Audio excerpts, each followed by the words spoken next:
Good morning children. आज मैं आपको चैप्टर आपका संघर्ष के कारण में तुनक मिजाज हो गया धनराज पिल्लई का पढ़ाने जा रही हूँ। ये हॉकी के प्रसिद्ध खिलाड़ी थे और इनको जब ये 35 वर्ष के हो गए थे तो उनका एक साक्षात्कार विनीता पांडे ने लिया। इस साक्षात्कार का कुछ अंश यहाँ दिया जा रहा है। कहते हैं धनराज पिल्लई ने बहुत कठिनाइयों का सामना किया।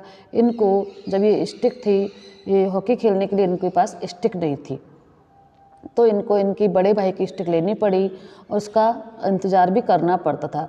इनके दोस्त खेलते थे तो ये अपनी बारी का इंतज़ार करते थे, ठीक है। और इनके पास कुछ भी नहीं था, बहुत गरीब परिवार से थे। इन्होंने बहुत कठिन परिश्रम किया, इनका चयन बहुत मुश्किलों से हुआ और इनके पास जब इन्होंने पहले गाड़ी खरीदी थी वो सेकेंड हैंड गाड़ी थी। इसके बाद उन्होंने एक गाड़ी अपनी फिर दोबारा नई खरीदी। ऐसे ही इनको जब ये जीते तो इनको कंपनी ने एक छोटा सा मकान दिया। उसके बाद इन्होंने अपनी मेहनत से अपना एक छोटा सा घर भी बनाया। हॉकी के सुप्रसिद्ध खिलाड़ी धनराज पिल्लई जब 35 वर्ष के हो गए थे, उनका साक्षात्कार विनीता पांडे ने लिया। इस साक्षात्कार का संपादित अंश यहाँ दिया जा रहा है। विनीता क्या कहती है? विनीता खिड़की पुणे की तंग गलियों से लेकर मुंबई के हीरानंदानी पवई कॉम्प्लेक्स तक आपका सफ़र बहुत लंबा और कष्ट साध्य रहा है। इस सफ़र के बारे में कुछ बताएं। वो कहती हैं कि आप अपनी ज़िंदगी के बारे में, अपनी लाइफ के बारे में कुछ बताएं। धनराज बताते हैं, बचपन मुश्किलों से भरा रहा। हम बहुत गरीब थे। मेरे दोनों बड़े भाई हॉकी खेलते थे, उन्हीं के चलते मुझे भी उसका शौक़ हुआ, पर हॉकी स्टिक खरीदने तक की हैसियत नहीं थी मेरी। इसलिए अपने साथियों की स्टिक उधार लेकर मैं काम चलाता था। वह मुझे तभी मिलती जब वे खेल चुके होते। इसके लिए बहुत धीरज के साथ अपनी बारी का इंतज़ार करना पड़ता। मुझे अपनी पहली स्टिक तब मिली जब मेरे बड़े भाई को भारतीय कैंप के लिए चुन लिया गया। उसने मुझे अपनी पुरानी स्टिक दे दी। वह नई तो नहीं थी, लेकिन मेरे लिए बहुत कीमती थी क्योंकि वह मेरी अपनी थी। अब कहते हैं कि मेरे पास स्टिक नहीं थी, मेरे भाई मेरे को स्टिक मिली तो बहुत कीमती थी। मैंने अपनी जूनियर राष्ट्रीय हॉकी सन 1985 में मणिपुर में खेली। तब मैं सिर्फ 16 साल का था। देखने में दुबला पतला छोटे बच्चे जैसा चेहरा। धनराज पिल्लई के व्यक्तित्व को रेखांकित करते हुए विनीता पांडे कहती हैं, वह आपको कभी हंसाता है, कभी रुलाता है, कभी विस्मय से भर देता है तो कभी खीज से भी। उसके व्यक्तित्व में कई रंग हैं, कई भाव हैं। उसने ठेठ जमीन से उठकर आसमान का सितारा बनने की यात्रा की है। जैसा चेहरा, अपनी दुबली कद काठी के बावजूद मेरा ऐसा दबदबा था कि कोई मुझसे भिड़ने की कोशिश नहीं करता था। मैं बहुत जुझारू था, मैदान में भी, मैदान से बाहर भी।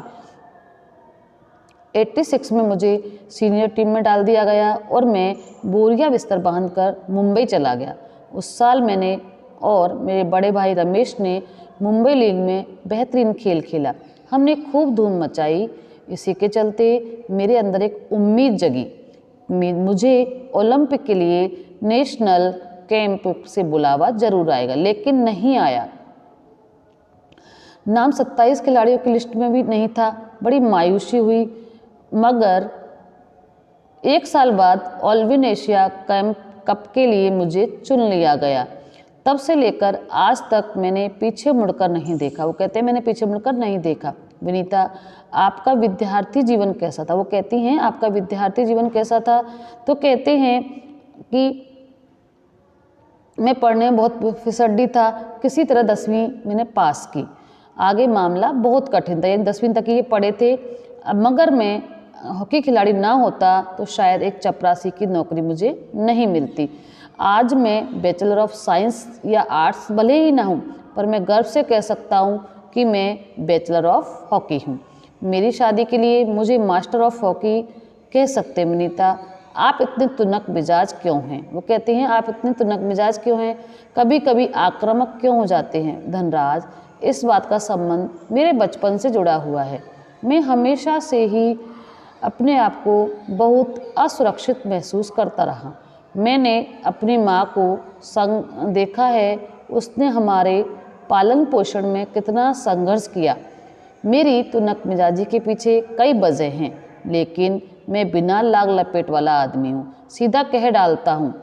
इसके बाद मुझे कई बार पछताना पड़ता है। मुझे अपना गुस्सा रोका नहीं जाता। वो कहते हैं कि मैं गुस्साबाज हूँ और जरा जरा सी बात पर गुस्सा हो जाता हूँ। मैं रोक नहीं सकता अपने गुस्से को, जिससे मैं चिड़चिड़ा हो गया हूँ। साथ ही मैं भावुक इंसान भी हूँ। मैं किसी को तकलीफ में नहीं देख सकता। मैं अपने दोस्तों, अपने परिवार की बहुत कद्र करता हूँ। मुझे अपनी गलतियों के लिए माफ़ी मांगने में कोई शर्म महसूस नहीं होती। विनीता, आपका परिवार आपके लिए क्या अहमियत है? धनराज कहते हैं, सबसे अधिक प्रेरणा मुझे मेरी माँ से मिली है। उन्होंने हम सब भाई बहनों में अच्छे संस्कार डालने की कोशिश की।